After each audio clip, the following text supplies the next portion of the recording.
Hey guys, you're listening to Murder Unscripted. It's Melissa. And it's Ed, and we have quite the guest on today. This is something a little different. So we've talked to a detective, we've talked to someone in the production field. So now we're going to hear from a victim's sister, and I can tell you that you are going to fall in love with this woman. She's incredible.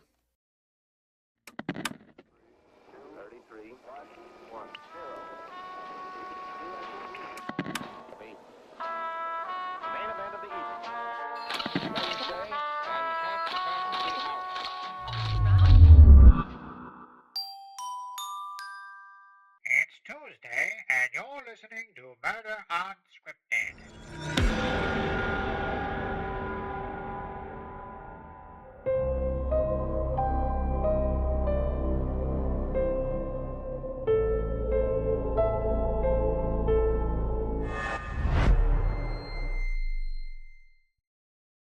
What is up, everybody? Welcome back to Murder Unscripted, and welcome to week 3 on our block on the wrongfully accused. I hope by now that we've kind of given you a little insight into what it's like to be suspected of a crime you didn't commit. The emotional toll, the backlash, the public scrutiny, people suspecting that you're a cold-blooded killer when you are anything but. And last week we dove into the 1984 murder of Reesa Trexler out of Salisbury, North Carolina. And in that case, it took police 35 years to identify Curtis Edward Blair as Reese's killer. And as you all know, there was one person that was in the crosshairs for a lot of those years, Reese's sister Jodie. And we are so proud to say that we are being joined today by Jodie, one of the coolest participants I've ever had a chance to work with, and my friend. Ladies and gentlemen, Jodie Laird. Yay! Hi, how are you guys? Hey, doing I'm so well. Hi, happy to be Jodie. here. Hope everyone's okay. Everyone's great. Yeah. So Jodie, you and I actually met for the very first time. I had called you out of the blue to participate. I was working for Cold Case Files at the time, and we were Yep. doing a story about Risa. And so Yes. tell me, what was it like to get that call? So I'm not sure if you'd been contacted before by any other show, but you'd probably heard of Cold Case Files, but you didn't know me from Adam, and we'd never Correct. spoken. So what made you say yes to participating in that production? Correct. I had already done the Dr. Phil show before her case was solved. So I was hoping that would bring up things, and which it did. It got the case solved eventually. And Mhm. then you contacted me, and I was already a little bit weary. I had heard from one other show that I wasn't crazy about being on. And then there was another one back at the beginning before Dr. Phil that just kind of scared me off about shows and period because they just wanted someone for me to go on stage and argue with. And Oh, I got you. I didn't want to do that. So Sure. I was a little weary of that. But I don't know. You were just so down to earth and something about you made me feel comfortable. So I'm willing. I'm a nice person. I You are the love to best give person. Oh my gosh. I love to Uh, give anyone a shot. As long Sure. as they're Well, nice to me, I'm good to them, and. But you seemed great, and you were. It worked out really good. I'm so glad because I one of the things I've always prided myself on is connecting with people. I know how hard this is for you guys, so it's like the more comfortable I can make you, and that comes with just being real and being Exactly. friendly You and don't just, want to just sit there and tell your story to someone who, is not into it. That they don't really absolutely. care personally. They're just doing a story. Yeah, but Right. I can Well, tell and you too. absolutely. And it was difficult, wasn't it? I mean, you had to relive all of this on camera, but you also had to do it in the way that we told you to. And I don't mean that we twisted your words, but we had to explain how you needed to answer. If you said something like she or her instead of Risa, I was like, wait, stop, redo it. You got to use her Yeah, name. I mean, that's and I still challenging, may right? mess up again. So correct me if you need to. This is totally different. So there are no rules here. We're just talking now. Yeah. Yep. So but how difficult was that to go from it wasn't that long after the case was officially closed that the vultures came in. I always call them the vultures, and myself included. These shows that just want to do this story. So Honestly, there weren't many. There was one that contacted me after the case was actually solved, besides you. Um, and it wasn't a show that I really cared to be on, so I passed it up. And it's been strange because ever since her case was solved and we had um, the conference, the press conference, The press conference, yeah, yeah. yep. Ever since then, it's just been like radio silent. That's probably was different for you, right? I mean, you were probably used to Reese's case just being open and unsolved and getting attention sometimes, I but did get used to that, but when I did the show and all the attention was brought back, it was crazy. It was crazy. The people there were Facebook hate groups against me. mhm, Yeah, they just it was insane. Suddenly, people remember everything and they know everything after 35 years. So yeah, once sure. once it was brought to everyone's attention again after 35 years, and it was they were trying to solve it, that just got everybody worked up. Yeah. Sure. So Were there ever people who knew you but didn't know about your ordeal, or that didn't know about your sister, or that? not really. If someone didn't know, they would eventually find out. Everywhere I went to work, somehow someone would recognize me and get it out. Mhm. You know, it never went for very long that I didn't Sure. get found out. Yeah. And it was And just always, that's the girl. That's the girl whose sister got killed. She killed her. mhm. It's always the Um same thing. oh, we can't thank you enough you were one of my favorite people ever that I've ever Oh, worked with, and thank you were you. yeah, you were just always so cooperative and very sweet about it. When you even if it was something you didn't really want to do, you were very cooperative and nice about it. Even when we asked you to after your interview, we asked you to come back and do some shots at your mom's house. Mhm. Yeah. Yeah, I And I know remember. that wasn't exactly convenient, but you did. Oh, I felt so bad because the crew that was there filming all that, they were getting eaten up so bad by mosquitoes. They were just standing there smacking their legs, and I felt so bad for them. Oh, it was terrible. They make plenty of money. Don't worry. Well, Yeah. I felt bad. I felt so bad. Well, that was crazy because we filmed this during COVID, and I remember when that was one of the hardest parts of my career. So I had no experience like everybody else what this production world was going to look like during COVID. So I vividly remember sitting at my kitchen table.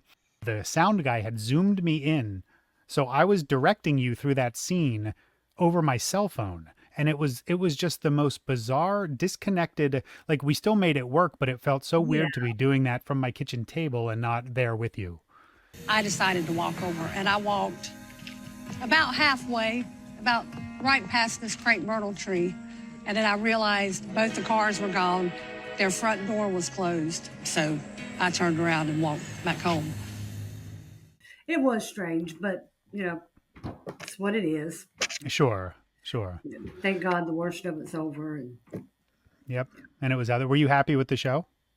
oh yes, very Good, happy. That good, was actually one of my favorite shows before you even contacted me. Honestly, good, yeah, good. It had a big reputation in the 90s, and then it went away for a bunch of years, and then it was rebooted once, and it wasn't well received, and then we rebooted it again, and it did well. It did well. yeah.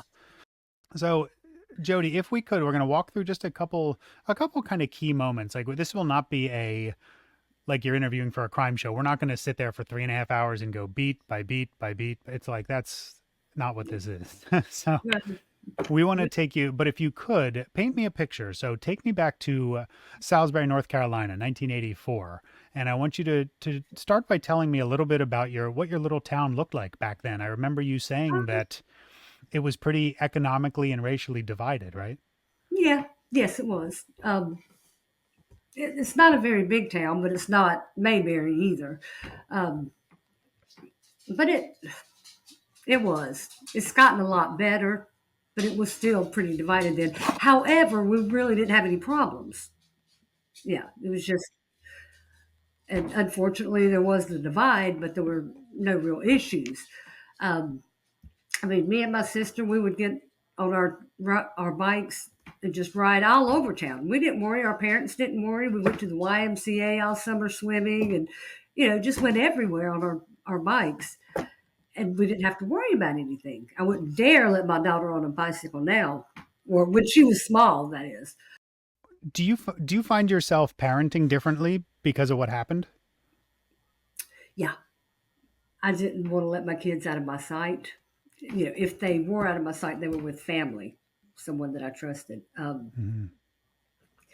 It just I had to have them near. I had to have them. I had to know what was going on with them all the time. And I always, even to this day, there's something I will think about death with one of my children or my grandchildren every single day. Something will pop up. I'll see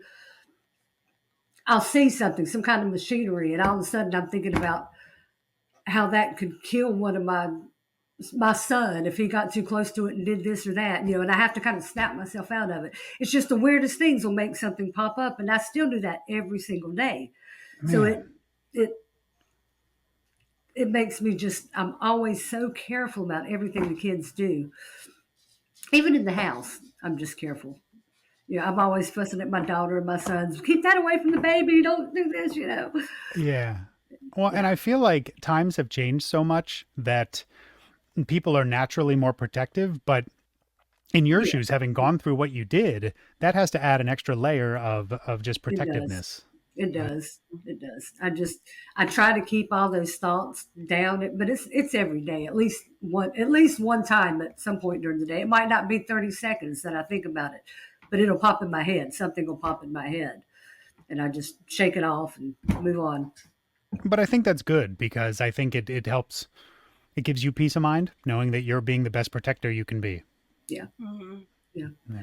But at the same time, it's like when I think about that, it's like I can almost feel that pain and fear that whoever's this is going through, and so it hurts during that 30 seconds or 2 minutes, however long it takes. I can't stand it. That's why I have to snap myself out of it so bad.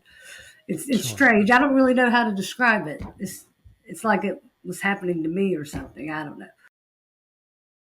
So I have to ask before we kind of get into this. So why we've said everything we have to say. Like we went through this for hours on the show, but why did you agree to come on this podcast? Well, for one, I wanted my sister to be known. She never got the chance to make her way in this world and to make her name in this world. And I know that she would have. When she died, that was it. And it happens when all of us die, I guess. We mourn, we love them and we mourn, but everyone goes on with their lives. And I think so many people, they're just forgotten. And I wanted people to know who my sister was. Um, but also I wanted some chance to see this case solved. It had been 35 years. And I sat up a lot of nights. I have crazy sleeping schedule, but I would sit up a lot of nights and I'd catch episodes of Dr. Phil, and so many times Dr. Phil would have a polygrapher on there. They'd be proving people innocent, and I Hmm. always thought, wow, I wished there was some way I could do that and just get on national TV and prove to everybody that I didn't do this. So one night out of the blue, I just decided to write an email, and I didn't expect to hear anything back, but I did, and Hmm. it went from there. And I wanted her to be known, and all this brought back up. I was hoping it would bring it all back up so they could see this. It's great, and we're gonna get into that. I want to kind of follow your journey a little bit, but that's one of the reasons Melissa and I started this. So I was all but forced out of the true crime game because it ended for a while, and I wasn't sure I was going to work again. So I had to kind of switch gears, but I didn't want to leave.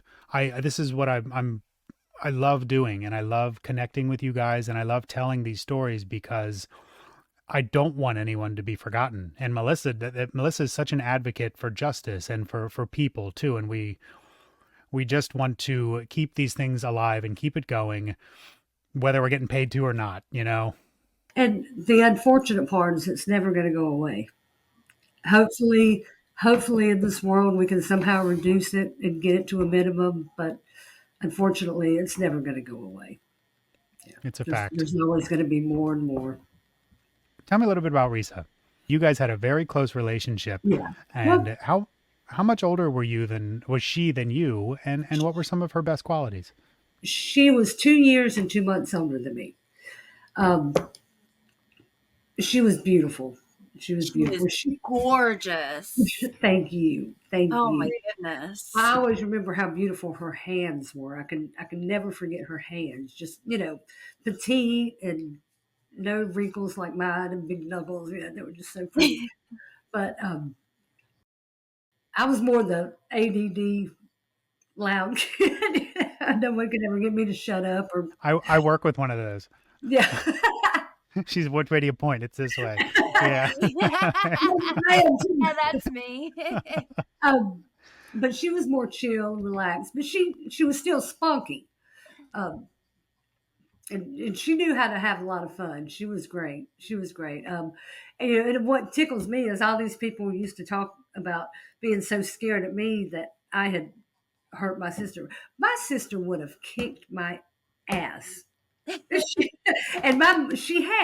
and my mother has seen her do it more than once because I was always such a brat trying to get in her closet and her clothes or her makeup and stuff. And she'd get mad, she'd chase me through the yard or something.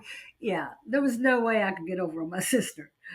She was the closest person to me. I mean, since the day I was born, we shared a room together. Even up until the time that she died, we were still sharing a bedroom. I spent more time with her than anyone, and we talked about everything. When you think back on Risa, 35 years is a long time. That's a huge chunk of your life. Do you think about all the bad things and all the scrutiny you endured and all the awful stuff, or do you, when you think about Risa, do you think about those good times? I think about good times. Yeah, yeah, automatically. And I've said this before, thunderstorms, that was one of our favorite things. We loved thunderstorms. We would either sit out on the front porch and watch them, or we had really big windows in our bedroom. So we would turn the lights off and just lay there on the beds and watch the lightning and stuff through the window. We loved thunderstorms. That was one of our favorite things. Yeah. And I remember hitting her in the face with a softball one time accidentally, and just so many things. Actually, it wasn't a softball; it was one of those plastic ones, but it was the size Oh, of a those wiffle softball. balls? Yeah, Yeah, those hurt worse than softballs. burner, but yeah, I've just Wow. got so many wonderful, and it makes me wish like days like today when I'm at my son's house, and he's out in his garage working. He's always working on some kind of vehicle. That's his thing. There's times when my other son has been out there with him, and my daughter's been here, and all the kids are here, and I look at them out there, and I think her children should be out there in the garage with my sons working on stuff. Her daughter should be in here with my daughter and my daughter-in-law doing things, Yeah. and her grandchildren should be playing with mine. That's the way it should be, and it's not, Hmm. and that always makes me sad. You sort of looked up to Risa as a role model, Mhm. right? Yeah, yeah. Anything she did, I tried to do. Anything, which got me in trouble a lot. Uh, yeah, they were still giving paddlings in elementary school, and I got a few of them because of the things she would do. I just thought she was the greatest thing in the world. I liked the fact that she, from everything I was told about her and everything I read about her, she was a badass. Like it was sweet as pie, but you talk bad about one of her friends or about her, and she'll knock you down. All of us always said that whoever did this to her, we know she fought because that was just her way. She would have fought him like the devil. Sure. Yeah, because that was just Risa. She would fight if she had to. I don't want to. I don't want you to have to go through all this again, so I'm not going to beleaguer the bad stuff. But the goal is to not. We don't want to incite sadness or bring all these awful things flooding back. But I do want to talk about June 14th, 1984, just to give our audience a little June first. 15th. Oh, was it 15th? June 15th, Yeah, 1984. yeah. To give our audience kind of a little firsthand perspective. So if you could, I'm just going to let you talk. I'm not even going to ask questions. So tell me about June 15th, 1984. Yeah, I mean, I have a quick question. I mean, what is like the last memory you have before everything happened? I was sitting on my bed talking on the phone. And the way my bed was laid out, one of our windows, and like I said, we have big windows, was right beside my bed. So I could sit there on my bed and talk on the phone and see what was happening. I could see my grandparents' house completely, the yard, and see the house. Um, so I was talking on the phone. I just happened to see something out of my peripheral vision and turned and looked, and then I heard it. My grandfather was just running out the front door, screaming. So the last thing I remember, we had all just been cutting up in the house, and she left, and I was on the phone with a friend. Um, and when I saw him, I just hung up and took off running. I don't. I didn't know what was going on. And when I got over there, he was just frantic. He was standing in the front yard, call an ambulance, call an ambulance. And back then, I think I want to correct something. I think in a lot of my interviews, I've said I called 911. We They didn't called the have operator. 911. Yeah, Yeah, it was and I think zero. I'm just so used to saying 911 now that Yeah, it came out. But no, we called the operator, and I had to tell the operator we needed an ambulance. Um, but I still didn't know why. sure. The ambulance driver was trying to. I mean, the emergency lady was trying to ask me why. I kept telling her I don't know. Something must have happened to my grandmother. So I ran back over there because I had run back to our house to use the phone. And then I ran back over to my grandparents. My grandfather's still in the front yard, just hysterical, hysterical. And I got by him, and that's when I got into the room. I ran through the living room, didn't see anything. And then there was the kitchen to the right, bedrooms to the left. And as soon as I turned left, I could see into the one bedroom. And I got in the door frame. And that's where I Mhm. stopped. I don't know how long I stood there, but I was standing there when the ambulance got there and they came in and pulled me out. And then I used my grandparents' phone and called my dad. And all I told him was, something's happened to Reesa. And I could hear the phone drop on the floor. He had already dropped the phone, went to get in his car. And my uncle picked the phone up off the floor. They were at the VFW at the time. My dad worked there. Hmm. But yeah, the weird thing is, I I could see part of her hair. I could see part of her face, but she was mostly covered up with the blanket. But there was blood everywhere. Her jugular had been hit, um, and one of her vertebrae had been severed. Um, but I kept thinking, she's fine. She was piercing her ear, and she did something and pricked her ear, and it started bleeding. She didn't get her ear. She was putting an earring in. That's what it was. She was putting an earring in, and it didn't. I kept thinking something so minor. It, Yeah, like it yeah. didn't register. Yeah, like my brain was, I don't know, playing tricks on me or trying to protect me. I don't know, but Try I yeah. just kept thinking, she's fine. She was putting the earring in. She cut her ear. She's fine. And I have a friend that had found one of his friends who had committed suicide one time with a shotgun, and he said that he kept thinking she was laying there wearing makeup, a bunch of makeup, like so. And it made me realize, I guess your mind, maybe it's just trying to prevent you from actually seeing what you're seeing, and it's Yeah. I don't know, but it took me a little bit before I realized what had actually happened and what was going on, and it was chaos outside.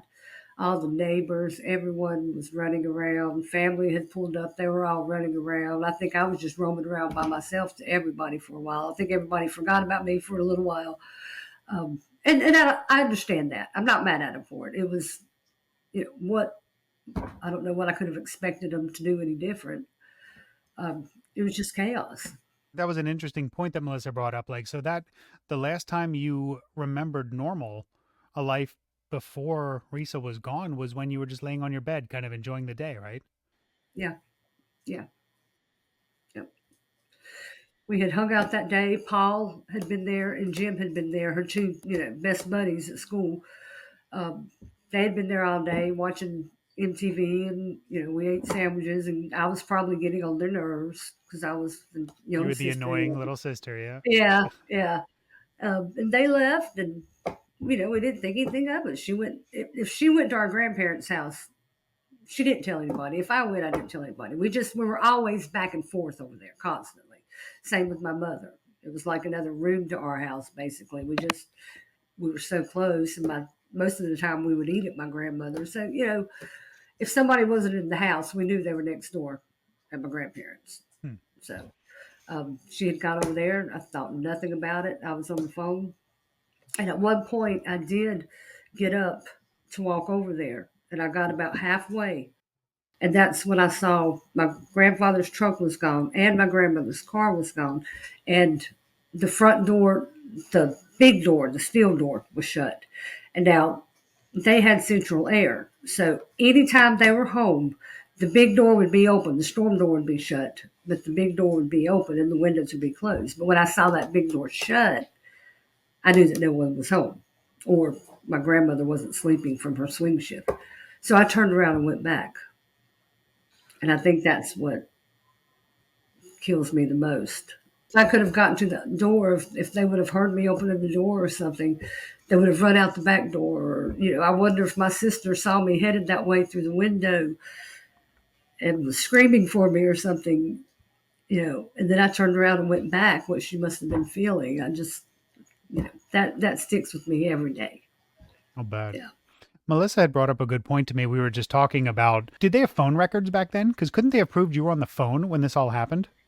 I didn't think about that when I was 13 years old. I didn't know to think about that. But, Right. years later, I asked about it, and I was told there were no phone records.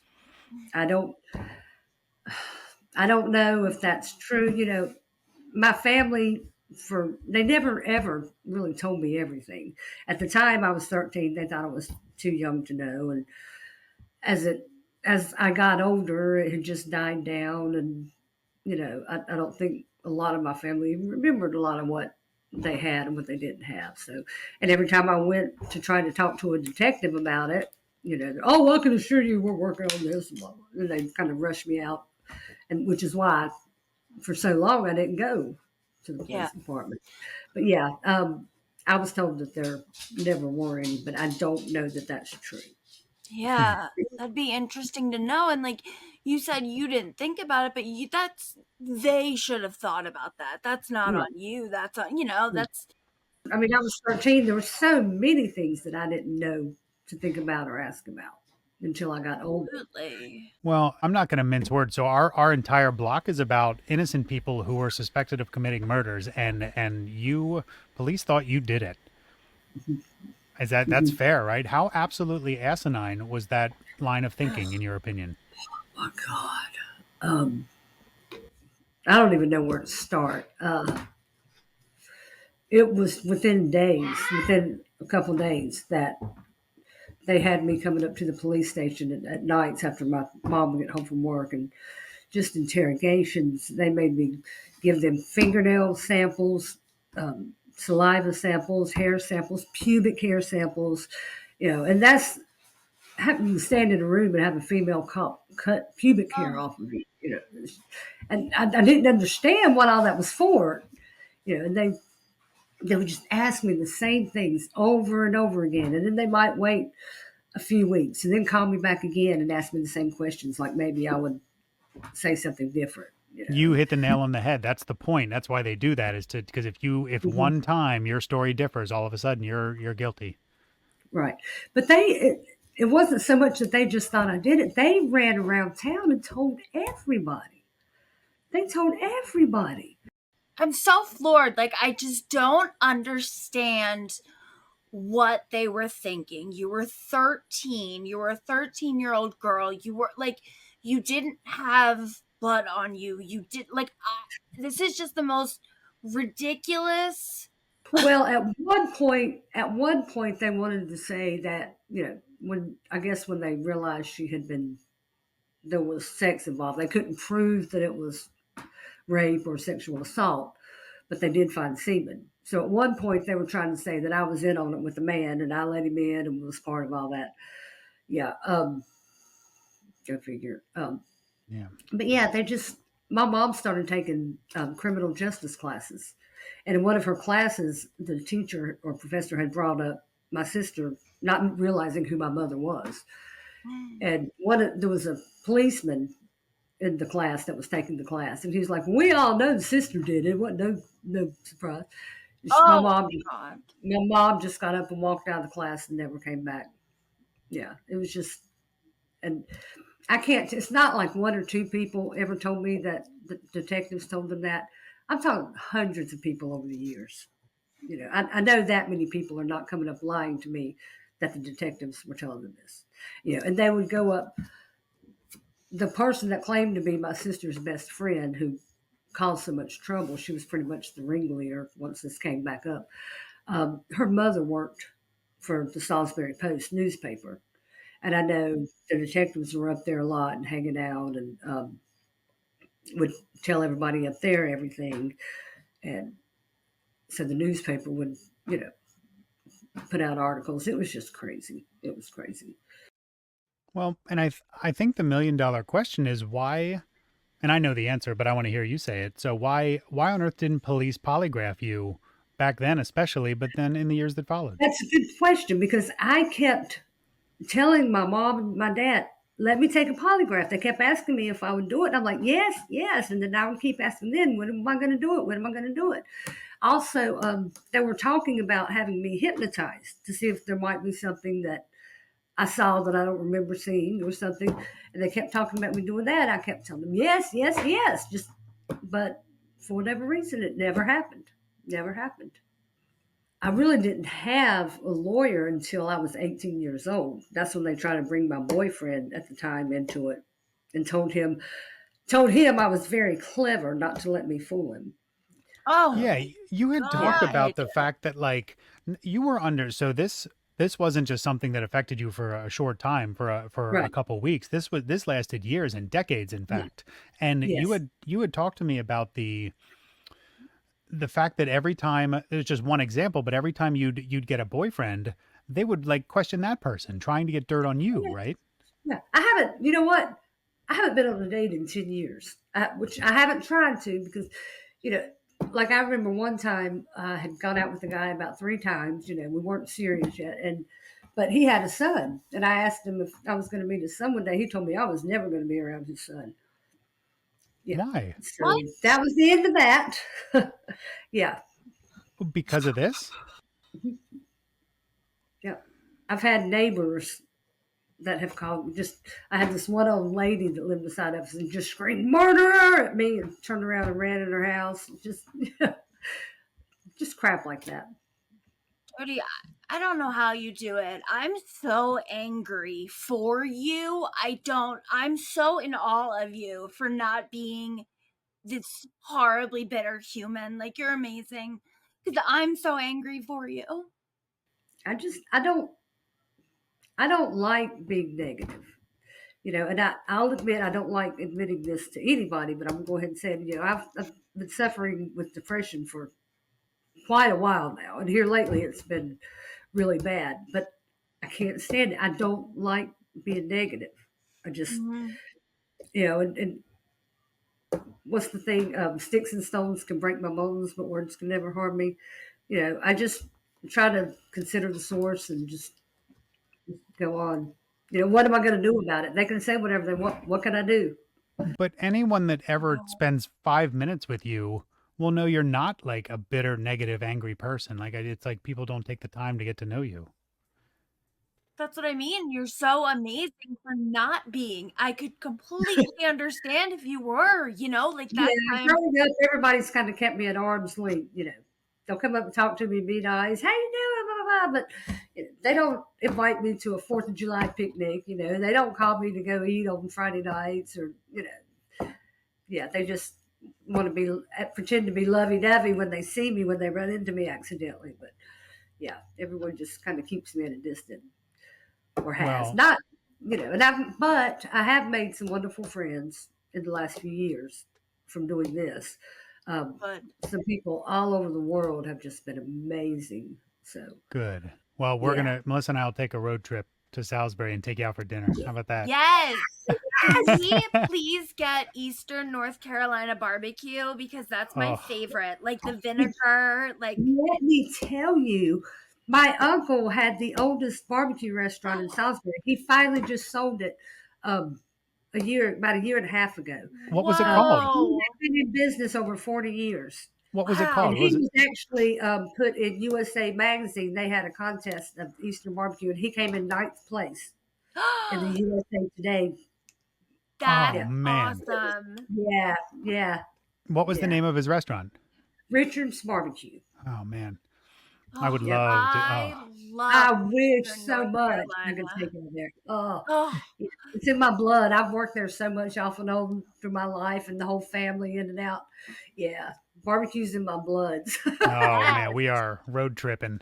we Yes. are. Absolutely. And hush Definitely. puppies. Mm, Yep. Yes. You had yes. such I didn't eat dinner yet before this, so just throwing that out there that you guys suck. funny. So give me some examples, Jodie, about the we just talked about a couple ways that you were treated, but like the one thing that drove me nuts were all these Facebook messages that you would get in the hate online. So tell me about that. Um, there wasn't too much sent to me directly, but everybody would send me screenshots of, everyone, what people had sent to them about me and this and that. And there was just so much crap out there. They also accused Paul of doing it and then said that I helped Paul, that I was having sex with Paul and I helped him to rape her and I locked the house for him. And poor Paul, he got caught. And then Jim, her other friend that was there that day, they really came down hard on him, and it was terrible. It was Well, terrible. well, Jim had a little crush on her, right? Yeah, Yeah, yeah, and I and I just know. from talking to Paul, I mean, Paul is an incredible guy, and Yes, he he, is. oh my gosh, what a genuine person, I guess is the way to put it. Yes, I mean, when he talked yes. about Risa, he talked about her smile, and he lost it. My sister had those beautiful, perfect teeth. Never needed braces. Never needed to be whitened or anything. She got that from my mother's side of the family, whereas I got mine from the Trexler side of the family. But yeah, she had just beautiful, beautiful teeth, beautiful hands, everything. She had the olive complexion where she would tan so nice. And yeah, she was beautiful. Well, and I think this is an important thing to know. Like, this isn't something I would normally bring up. If it were on TV, I don't know if I'd bring it up, but we talked about the some of the ramifications of being suspected of a crime that you didn't commit, and you were right, they did come down hard on Jim to the point where he battled some serious demons He did. and He eventually did. took his own life, and that's an Yep. example of what this kind of unwarranted, I guess I don't even know how you word it. Yeah. And I had met him for a beer not too long before he took his life. I had not seen or heard from him in years and years. And he hit me up through Facebook Messenger one night and asked me if I wanted to go have a beer. And he he was down. You could tell he wasn't himself. He didn't look like himself. But he's at that time he still seemed so upset about Reesa when he would talk about her. You could just see in his face like they the authorities they messed him up. I mean, I'm not saying that was all of his problems, but that had a lot to do with it because they messed him up at a very young age. I know they did. And it carried over into adulthood. And I could see it that night. I could see it. And, and he confessed to me then a lot of things that my sister's closest friends and people had been saying about me, you know, for the last 30 years, whatever.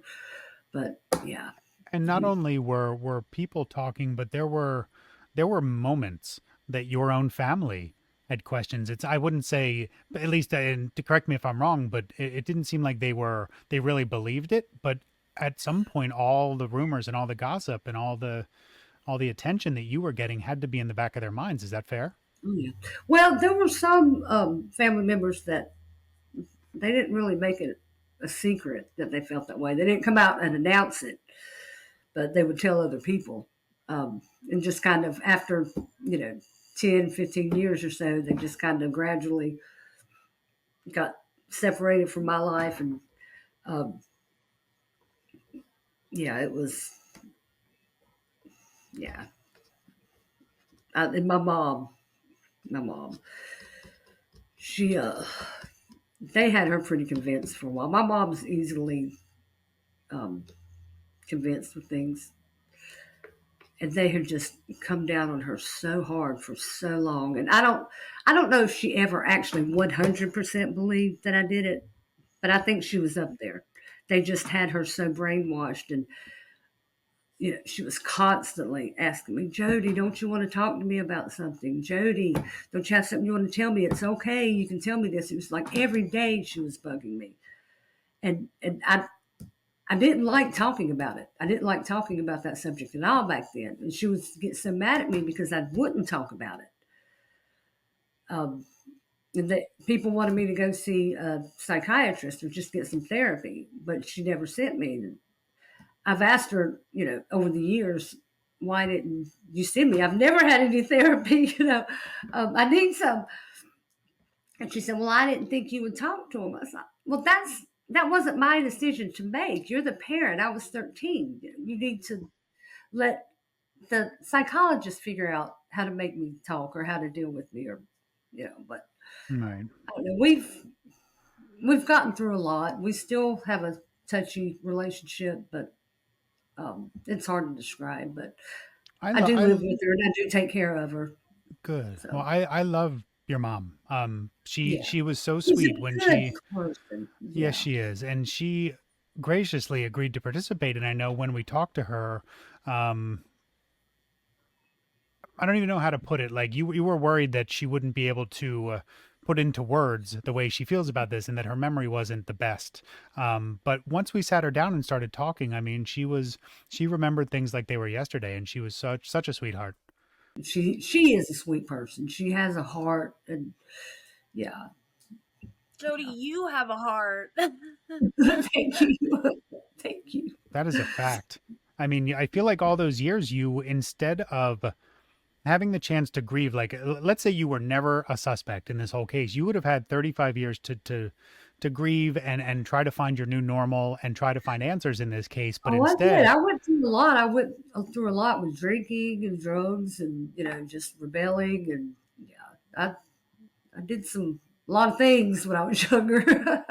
sure, but you were coping, that's what that's the human response. Maybe a little more so than other people Well, would have but coped. no, not many other people have been through what you were through. Yeah, Yeah. cut So yourself some slack. it's true. It's true. I'm over it now, so So sorry for bringing it up. You're like, I was but I'm good. good. That's good. It's so good to hear. And I know we don't talk as much as we did during filming, but it's still nice to connect every now and then and just check up on each other. And And it's nice to be able to talk to someone about it. Even my family, after the case was solved, there was only, and I'm not referring to my children, but the rest of my family, only one uncle came to me and said, congratulations, you did a good job. No one said anything about me getting, the case solved and everything. No, when I would try to tell them about what was going on with the detectives and all before it got solved, it's like they just didn't want to say anything. I still don't know why. I still don't know why. These are the people that loved Reesa so much, but they wouldn't say anything about it. And then when I came back and said it's solved, it hasn't been announced yet, but it's been solved, and it was also they just, I don't know. Even my family was as radio silent as everyone else was. I had, like I say, I had one uncle that. Sorry, I was tapping my nails. I had one uncle that said congratulations. And that was it. I don't understand it. those are hard emotions to deal with, because that should be a moment that you never want to celebrate anything like this, but that is a big Right, victory in the grand right, scheme. right. So it's such a shame. Yeah. I'm so proud of you. Like, that's amazing. Thank you. Thank you. And I say when I got it solved, but I didn't get it solved. The detectives got it solved. We But had you a were a huge wonderful part of it.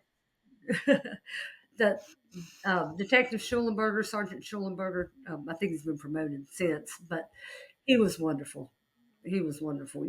And I had not gone to the police or detectives in years and years and years because of how they've always just pushed me out before. But after the other show aired, he came to my door 2 days later, and he was just great, and he's been great through the whole thing. Yeah, and we've actually become friends, and yeah, I call him my hero because he did everything that no one would do, They could have done it, but they didn't. But he did. You know, So the only thing he didn't do is name the suspect, which was like, he yes, wouldn't. but our newspaper guy in Salisbury, he had already posted it before the press release was even over with. He Mhm. had found the name and put it out. That was Dave Wisenhunt or Wisn't Wisn't it? Wisn't Yeah. Yeah, yeah. Yeah. But So he found it and put the name out before. it was crazy to me how he figured that out, how he put the pieces together. It's Yeah, wild. I've always wanted to get all the records and see them under the what's it called? The FOIA, Freedom of Information. Yeah, Hmm. but I can't get it because there was never a trial. If there had Hmm. been a trial, I could have gotten all that. Right. Yeah, but since there was no trial, I can't get all that. Right.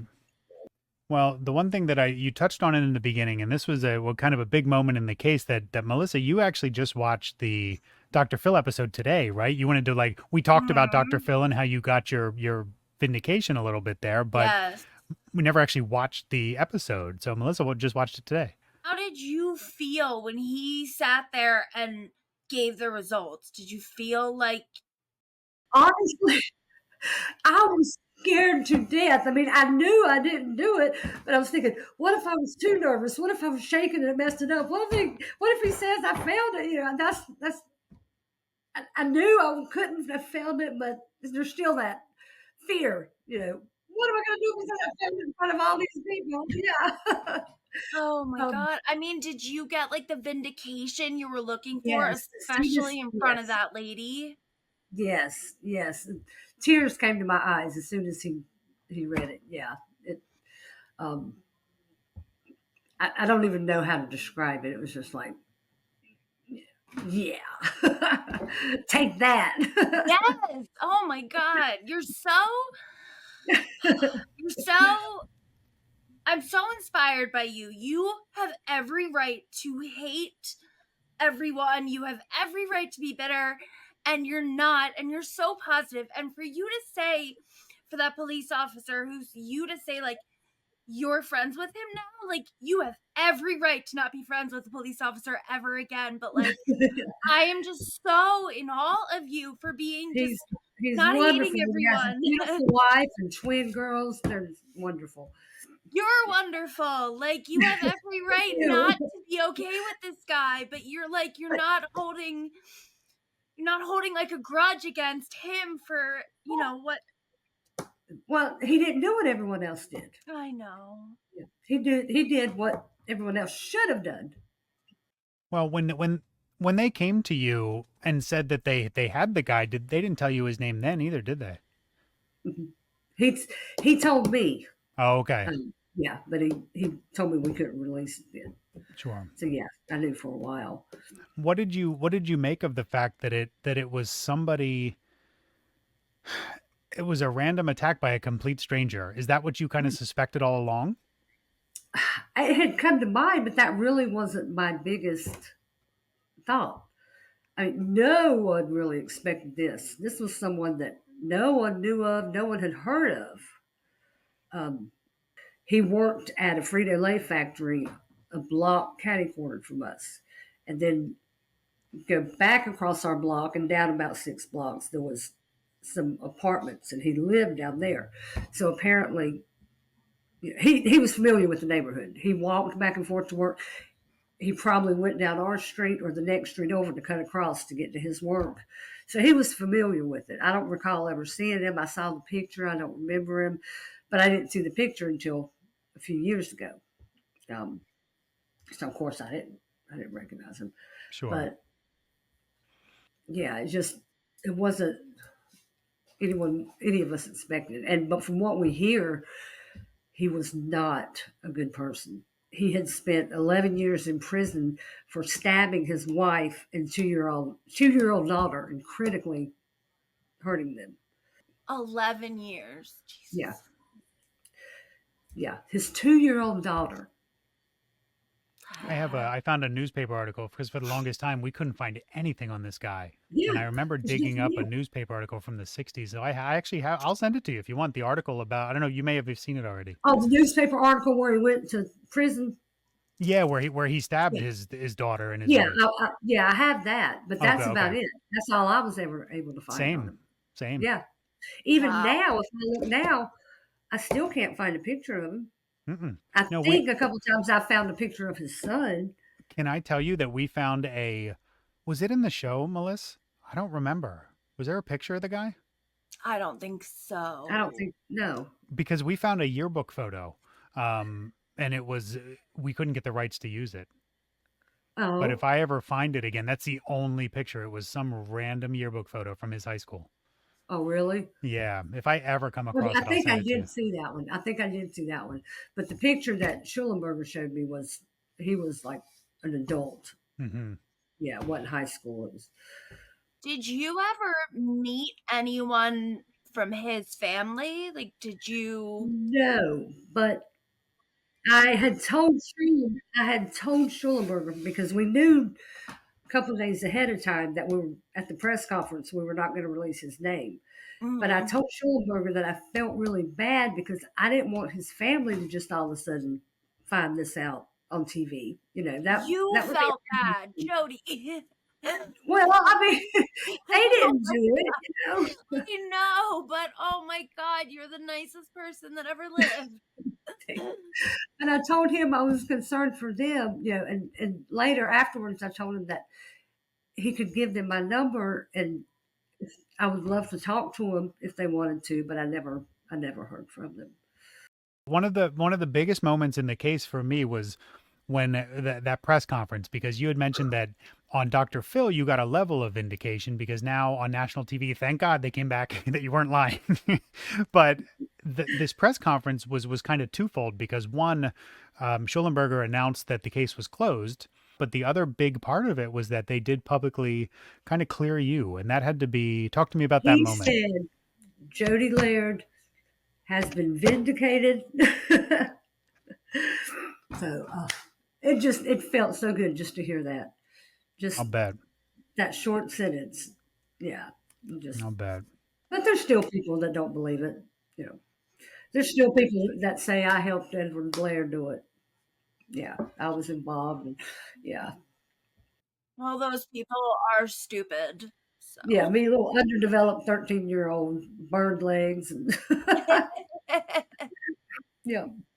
I have said it before and I'll tell you again, I'm so sorry for what you went through. And I know I had nothing to Thank do with it, you. but my heart goes out Thank to you. you. Thank Yeah, you. sure. So the fact that it's been quiet now, what are you up to these days? Honestly, not much. I work part time for an interior designer, which I love. She's been great to me. That's Um, awesome. That's so yeah, cool. yeah. Well, she's known me since I was a child. So my aunt used to be her office manager. So yeah, it works out really good. But yeah, I work part time with her, take care of my mom, my dad. They're both getting older, not real good.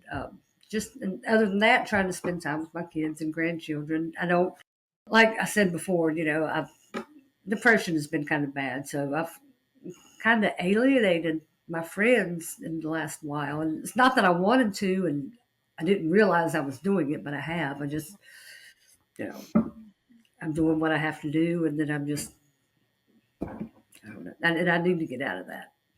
I've got to get out of that. So I'll tell you what, if North Carolina is anything like Pennsylvania right now, I'm hoping that a thunderstorm rolls through and it just reminds you of Risa and it just kind of oh, sparks. Yeah. every time, and I try to get my grandchildren like when they're at my house, especially if thunderstorms at night. I try to get them as loving it as much as I do. Yeah, Yeah. That's awesome. Wow. yeah. And my Well, ducks love it. I was telling her I've got 28 ducks. That's what did Would you like so some? cool. Would you like Would you like some? some? what do they do all day? The ducks. They live in a pen? They're in my dog lot, my fenced in dog lot. That's so funny. For all the years you spent being a suspect, now you're the duck lady. Everyone's talking about you because you're the duck lady on the street. I actually went in the store the other day up the road. It's about 6 blocks up the road to the gas station. I went in, and the girl at the register, she said, "Aren't you the one that has all the ducks?" Yep. That's like, that's That's Yeah, me. me. Well, that's I mean, me. as you know, there's worse things to be known for. So, Yeah, yeah. yeah. Well, Jodie, I can say with certainty that I know Melissa has talked so highly of you before she even knew you, just based on reading the case and seeing the Really? show and seeing everything. And me personally, I'd said before, you're one of my favorite people I've ever dealt with. So I'm so I proud to love call you you. my friend.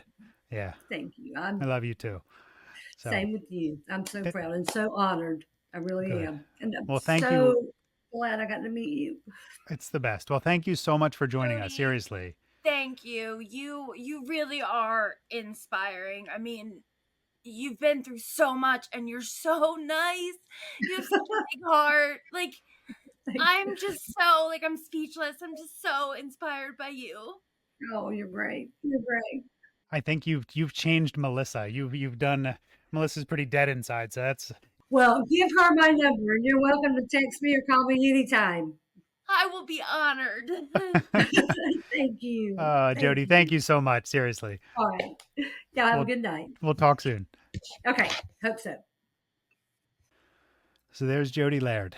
Wow, she is amazing. Like, she has every right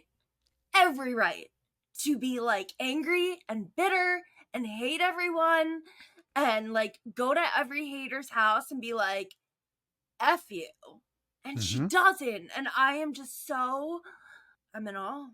She's She's awesome, and amazing. you're absolutely right. Like she chose the high road because that's who she is, and I Wow. think that's you can tell she's going through some stuff, but I think that's going to be the Mhm. secret to truly healing and regaining a sense of normalcy. I mean, she's such a great person, and that will not go. She won't be penalized for that. That's going to lead to good things. I tell my She has daughter that all the time. such a Just good keep being heart. sweet. Yeah. Yeah. So I hope you all enjoyed that interview with Jodie. She's one of the coolest people I know. Mhm. And she has been through hell and back. And I hope you guys got to see some of that firsthand perspective as to how things like this, when you're wrongfully accused of something, can affect your entire life, even long after it's over. Next week we're going to wrap up this theme with another case, and we're going to talk about some more psychological elements that go into being considered a murderer when you're not. But Yeah. that's it for this week. So thank you all, and we will talk next week. Yep. Stay safe and remember, perverts don't wear signs that say they're perverts. I saw a guy that should have had a sign the other day. Were you looking in the mirror? Wow. Goodbye.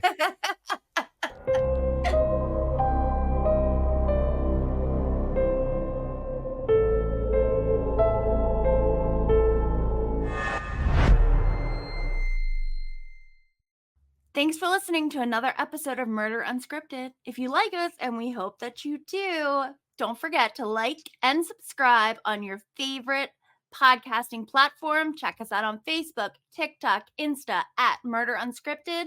Shoot us an email, murderunscriptedpod@gmail.com, or shout out on our website, www.murderunscriptedpod.com.